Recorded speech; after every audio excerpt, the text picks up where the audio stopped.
le ministère de la Santé a organisé un atelier de réflexion sur la stratégie de la triple élimination de la transmission mère et enfant concernant le VIH, la syphilis et l'hépatite B.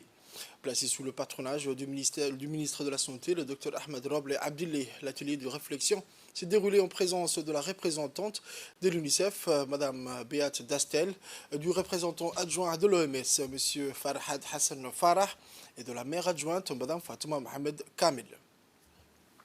Cette table ronde a pour but de rejeter les jalons d'une nouvelle stratégie intégrant des méthodologies innovantes dans le cadre de la prévention de la transmission mère-enfant de VIH, de l'hépatite B et de la syphilis. Un triple objectif qui peut être efficacement atteint grâce à des interventions telles que la prévention de nouvelles infections chez les personnes en âge de procréer, la prévention des grossesses non désirées, le dépistage prénatal, le traitement et la vaccination par le biais de la plateforme de santé reproductive, maternelle, néonatale et infantile. Par ailleurs, une redynamisation de la coordination et un meilleur déploiement de ces interventions assureront la garantie supplémentaire d'une offre de prestations de services efficaces et des résultats escomptés. Dans l'atteinte de ces résultats, le but annoncé est de réduire les nouvelles infections de VIH à 70% d'ici l'horizon 2024 et d'éliminer la transmission parent-enfant de VIH d'ici 2025.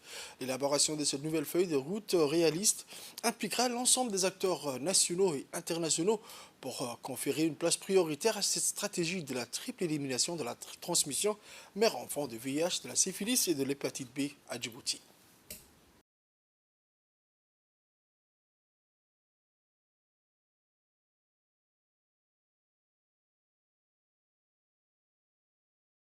La transmission du VIH de la mère à l'enfant est une réalité tragique qui touche des milliers de nouveau-nés chaque année. Pourtant, nous avons les connaissances et les outils nécessaires pour y mettre fin. La rédaction d'une feuille de route nous permettra de coordonner nos efforts, d'établir des objectifs clairs et de suivre les progrès réalisés.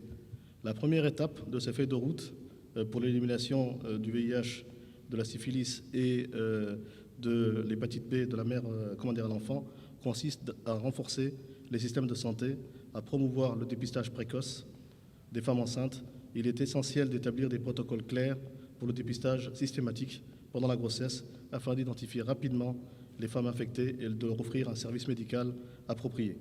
Cela permettra de garantir l'accès aux traitements antirétroviraux pendant la grossesse, ce qui réduira considérablement le risque de transmission.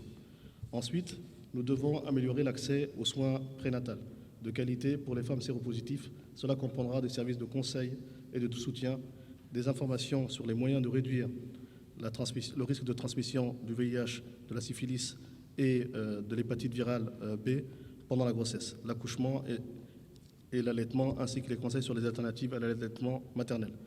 À l'échelle mondiale, on estime que 1,3 million de femmes et de filles vivant avec le VIH tombent enceintes chaque année. Il faut s'imaginer ce chiffre. En l'absence d'intervention, le taux de transmission de VIH d'une mère vivant avec le VIH à son enfant pendant la grossesse, le travail, l'accouchement ou l'allaitement varie de 15 à 45%. Ce sont vraiment des chiffres très alarmants. Le VIH, hépatite virale et infections sexuelles transmissibles causent collectivement 2,3 millions de décès et 1,2 million de cas de cancer chaque année et continuent d'imposer le fardeau de santé publique dans le monde entier. Excellences, Mesdames et Messieurs, en 2019, 85% des femmes et des filles dans le monde avaient accès à la thérapie antirétrovirale pour prévenir la transmission mère-enfant. Je suis très honoré de participer à vos côtés ce matin au lancement des activités de cet atelier de réflexion sur la stratégie de triple élimination de la transmission mère-enfant, VIH, syphilis et hépatite B.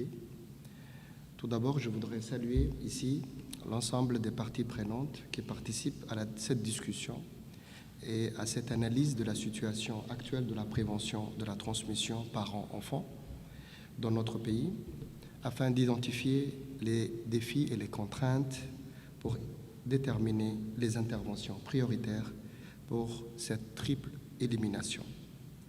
J'ai saisi cette occasion pour remercier encore une fois la représentante de l'UNICEF, Madame Beate Dastel, toujours disponible et présente avec nous pour accompagner le ministère de la Santé dans le cadre de l'amélioration de la santé de la mère et de l'enfant.